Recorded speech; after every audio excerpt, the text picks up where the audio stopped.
Já estamos com o Fernando Fã ao telefone. Linha? Podemos conversar então com lá. O nosso hidrólogo, que desde o primeiro momento foi dando posições muito sensatas, muita informação, projeções muito acertadas. E a primeira pergunta, né, Lucianinho, é 5,22, estabilizado aqui nesse número. Fernando, isso significa uma notícia boa, como a gente está projetando aqui, leigos que somos, de que a notícia é muito, muito boa, porque não chegou a 5,40, não foi a 5,60, ou é relativo essa estabilidade do Guaíba? Boa noite, obrigado por nos atender mais uma vez. Boa noite, Maurício, boa noite, Lucianinho, boa noite aos ouvintes. Bom, gente, hoje a notícia é boa, tá? Hoje finalmente vim dizer alguma notícia boa aqui para vocês. A gente ontem esperava uma subida dos níveis no máximo até 5,40 em função do vento. Os ventos não foram tão fortes quanto poderiam acontecer e a subida veio até em torno dos 5,20. Agora rodamos os modelos, hoje de manhã, os modelos hidrológicos, e eles estão indicando justamente essa estabilização. A gente vai andar, então, flutuando, tá? Vai flutuar em torno dos 5,20. Vai um pouquinho acima, talvez um pouquinho abaixo, e aí, a partir de amanhã, entraremos numa trajetória descendente. Como não tem chuvas previstas nos próximos dias, a projeção, a previsão, na verdade, está mostrando que ali entre o dia 19 ou até o dia 21, entre esses dias, a gente estaria já muito próximo da marca dos 4 metros. Que ainda é, né, Fernando, acima da cota máxima, que seria de 3 metros, né? Ainda é acima da cota dos 3 metros, exatamente. A gente estaria 1 metro ainda acima da cota dos 3 metros. Mas o que então acontece à medida em que nós não chegamos na situação pior é que nós teremos menos lentamente, eu não vou falar de mais rápido, porque rápido é outra coisa, né? Mas nós teremos menos lentidão na aproximação do rio ao limite máximo que a gente sempre fala como cota de inundação de 3 metros. As coisas vão andar menos lentamente neste sentido, no melhor sentido, Fernando? Isso, exatamente, né? Não vamos precisar descer dos projetados 5,40 até os 3, agora vamos descer dos 5,20 até os 3. São 20 centímetros a menos aí que a gente vai precisar vencer, digamos assim. Bom, Fernando, essa é uma marca que a gente vem trabalhando, né? Mas a gente tem, num cenário da cidade, especificamente aqui de Porto Alegre, alguns trechos da capital com muito acúmulo de água ainda. E eu cito, mais uma vez, bairro Floresta, bairro São Geraldo, Navegantes, Humaitá, Anchieta e também lá no Sarandi. O que tem que acontecer, Fernando? Tem que ter algum tipo de drenagem? Eu queria que tu me explicasse isso um pouco mais tecnicamente, para de fato as águas baixarem nesses lugares, porque mesmo com o andar dos dias o nível do Guaíba baixou, voltou a subir, mas fica numa espécie de estabilidade o alagamento. O que tem que ser feito na prática, enfim, para mudar um pouco esse cenário? Perfeito. Bom, primeira coisa que tem que acontecer é o nível do Guaíba diminuir. Por quê? Conforme o nível do Guaíba vai diminuindo, a água que está dentro da cidade, ela vai escoando em direção ao Guaíba e depois ela vai embora. Sim. Vamos ter, sim, uma certa diferença de tempo. Quem está acompanhando ali na régua, no site da Agência Nacional de Águas, vai ver assim, o Guaíba diminuiu 20 centímetros.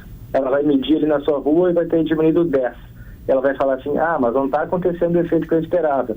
É que tem uma certa inércia, né? A água está voltando para o Guaíba pelas mesmas frestas, drenagens, canalizações que ela entrou. Então, ela demora um pouquinho mais para sair também.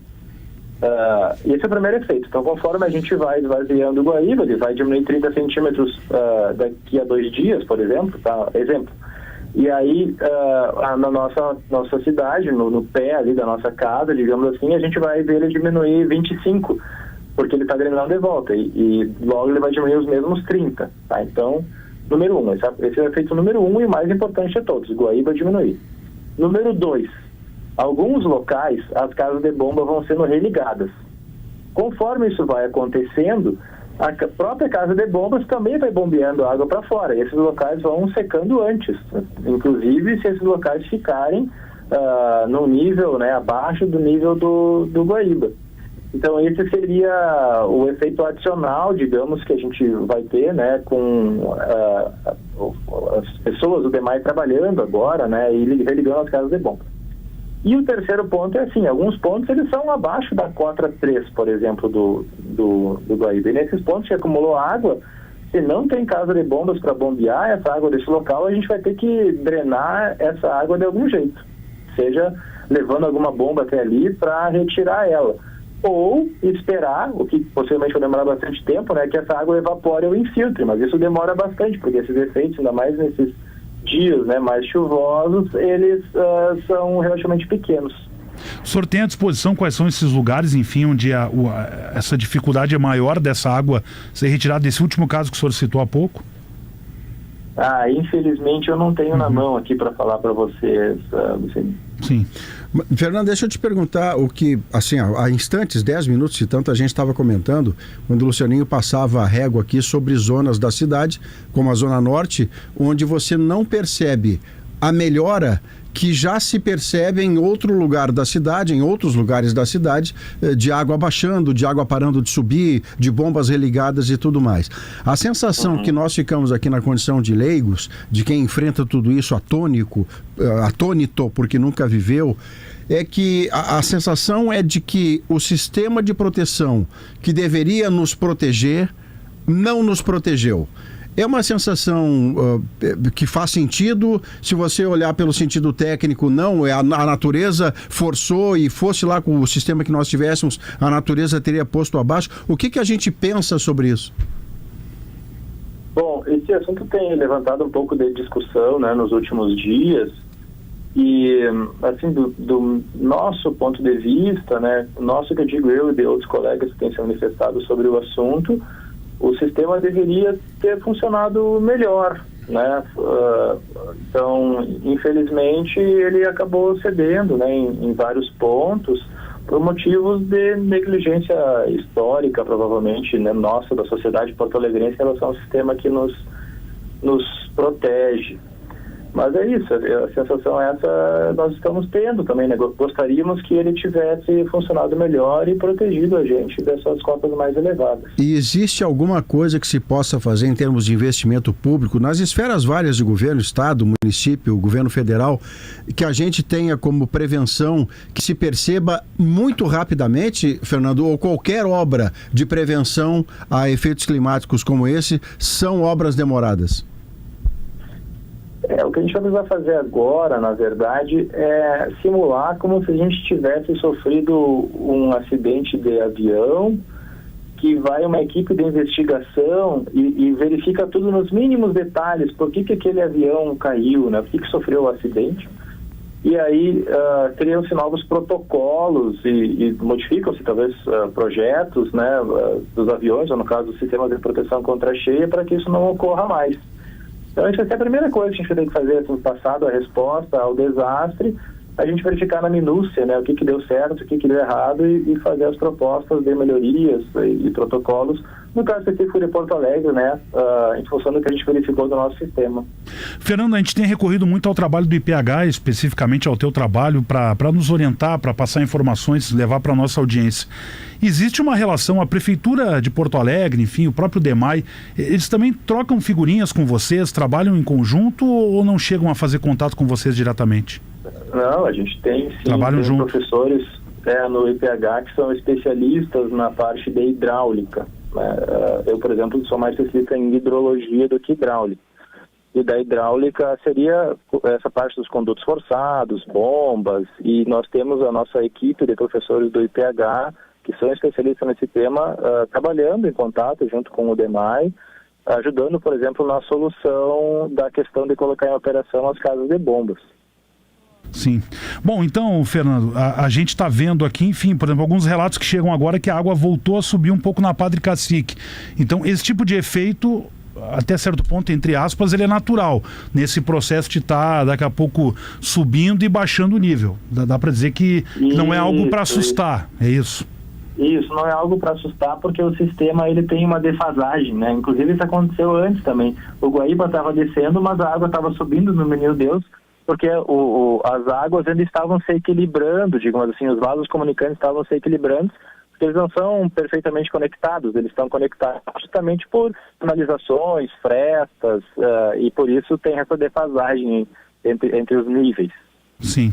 Bom, o Diori Vasconcelos está conosco aqui no estúdio, daqui a pouco ele vai assumir, o Gabardo aqui a bronca, né, Maurício? 10 para 7. Vamos fazer a troca da guarda 10 para 7. E ele estava ouvindo atentamente o professor Fernando Fã, que tem sido uma excelente fonte para a gente, para explicar de forma didática, né, Diori, as coisas todas que estão acontecendo. Tem alguma questão aí, Diori? Não, muito importante. Boa noite, Maurício, Lucerinho, professor Fernando Fã. E é muito importante isso para a gente se orientar e a gente também poder ter a informação mais precisa para passar para a nossa audiência. O professor Fernando Fã antes falou ali sobre a importância de que o nível do Guaíba reduza para que algumas áreas alagadas possam ter essa redução e a importância das bombas para acelerar esse alagamento em algumas regiões. E aí eu quero colocar mais especificamente, professor, em relação a essas regiões ali da Zona Norte de Porto Alegre, né, que são regiões, como disse o Lucianinho há pouco aqui com o Maurício, que não tiveram nenhum impacto até agora de diminuição de nível, né? Então, assim, claro, são regiões baixas em que o senhor explicou, tem que baixar o nível do Guaíba para que depois essas bombas sejam colocadas em funcionamento. Para a gente tentar ser um pouco mais objetivo para quem está nos ouvindo, em que nível a gente tem que imaginar que o Guaíba tenha que chegar para que essa bomba esteja acessível ao ponto de ser reparada e colocada em funcionamento? Porque o senhor falou, entre o dia 19 e o dia 21 a gente vai chegar no patamar de 4 metros. Isso já é suficiente para religar essas bombas ou para essas bombas serem acessadas? Ou teria que chegar nos 3 metros e aí são mais, sei lá, 2 semanas para frente ou sei lá quanto tempo para frente? Bom, Diori, boa noite primeiro. Boa noite. E infelizmente eu não sei a situação de cada casa de bombas, porque cada uma delas é muito particular. O que a gente pode fazer é tentar conseguir com o DEMAI essa informação e daí cruzar com a previsão que a gente tem feito, né? A partir de quando cada uma das casas de bomba poderia começar a ser religada, né? Então, infelizmente, não é a resposta que tu quer, mas eu não vou conseguir te responder ela, porque eu não tenho essa informação que é qual é o nível de cada casa de bombas que seria possível religar ela. O que eu posso dizer é assim, eu sei que quando a gente ficar abaixo do 3, né, vai ficar mais fácil trabalhar. Sim. Porque, em geral, abaixo do 3 fica mais tranquilo. A questão é que pelos próximos 10 dias ainda não temos expectativa de estar abaixo do 3. Então, nós rodamos até os próximos 10 dias essa previsão que a gente faz. E nessa previsão, para os próximos 10 dias, ainda não chegamos no 3. Então, a informação que eu posso dar assim, com confiança para vocês é que pelo menos 10 dias ainda não estaremos nos 3 metros.